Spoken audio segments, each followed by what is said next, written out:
Hi, my name is Caitlin Peterson, and I will be talking about the importance of exercise and eating well.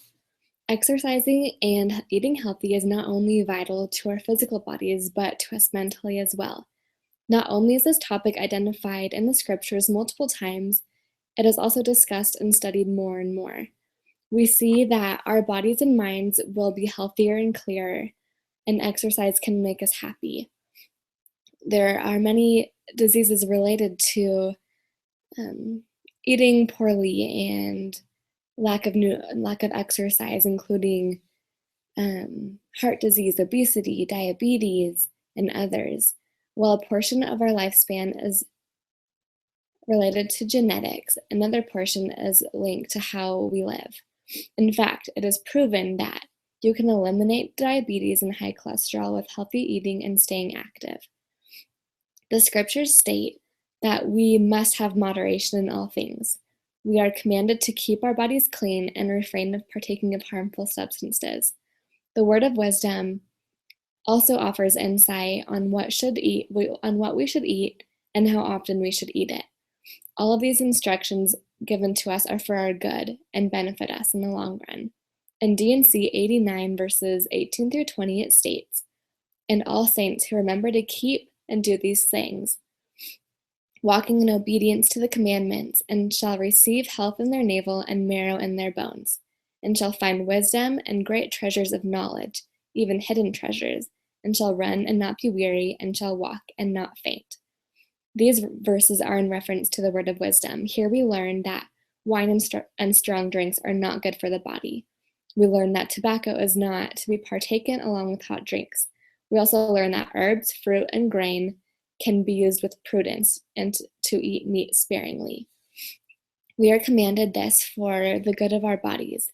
These commandments are not to hinder us, but instead to help us. Staying away from these substances allows for our minds to be made clear and we can be made strong. L. Tom Perry said, "The Lord set a high standard for us in telling us to consider our bodies a temple. He has established some basic standards for the governance of our physical bodies and mental health so that we may be able to be more self-reliant and better prepared to progress personally, strengthen the family, and serve in the church and community." We also learn in the Bible the story of Daniel, that the king ordered him to eat of his meat and drink of his wine. Daniel chose not to defile himself and to only eat plain food. At the end of 10 days, Daniel's countenance was fairer and fatter in flesh than the other children who did decide to eat of the king's meat. We learn from this that obeying the word of wisdom made Daniel stronger and kept his mind clear. We also learn the importance of healthy eating from the scriptures, but are able to experience it firsthand when we choose to be healthier. While an obvious benefit of working out would be to improve or enhance our appearance, another benefit of working out is that we will have more energy. For me personally, I notice when I am eating healthier and exercising more, I have more energy to accomplish more tasks. I am also able to see and experience more. Living in Salt Lake, I have many opportunities to experience the world around me. There are mountains on either side and trails galore. Being in better shape has given me the opportunity to appreciate the beauty of the earth and has given me an opportunity to view sights from a different vantage point. As we work out, we release endorphins. These endorphins give us a natural high and make us happy.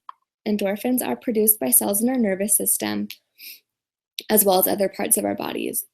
On roadtohealth.com, it says, "Endorphins are believed to produce 4 key effects on the body and mind. They enhance the immune system, they relieve pain, they reduce stress, and postpone the aging process." The island of Okinawa, Japan, is home to some of the oldest residents in the world. There are more people over 100 years old per 100,000 people in the population than anywhere else. They also have the lowest death rates from heart disease, strokes, and cancer, and females there have the highest life expectancy out of anywhere in the whole world. The people here have been studied to see why they live so long. While some of it has to do with genetics and living on that island, another portion of it has to do with the fact that they live healthy. Um, let's see.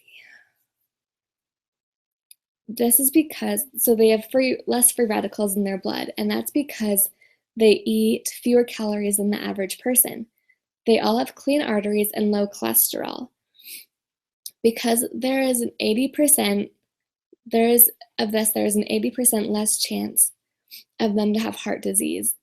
And this is due to eating healthy and staying active. Because they eat fewer calories and partake of more fruits and vegetables and take fatty, more healthy fats, their risk of cancer is also less. Along with these, there are also other examples of why they live generally longer and happier, actually. The last reason on longevity.com for how long they live is because they actually have really positive outlook on life and are generally unstressed, and this has actually increased their age, the amount of time they live. Stress really does take away from our lifespan. There are so many diseases linked to poor nutrition and high cholesterol, obesity, and even heart failure. If we follow out the example of these people, we too can hopefully not only live longer, but disease-free. And I'm not saying that all healthy people will remain disease-free, because simply that is not the case. A lot of really healthy people can still face disease. But simply, we can have more energy, we can be happier, and we can have a more optimistic view on life. We are told in the scriptures to be more optimistic and not face discouragement. The healthier we are and the more in tune we are with ourselves and love ourselves, the more this is going to be able to be possible. This life is a wonderful blessing that we were given, and if we follow the Lord's counsel, we can have health in our navel and marrow in our bones.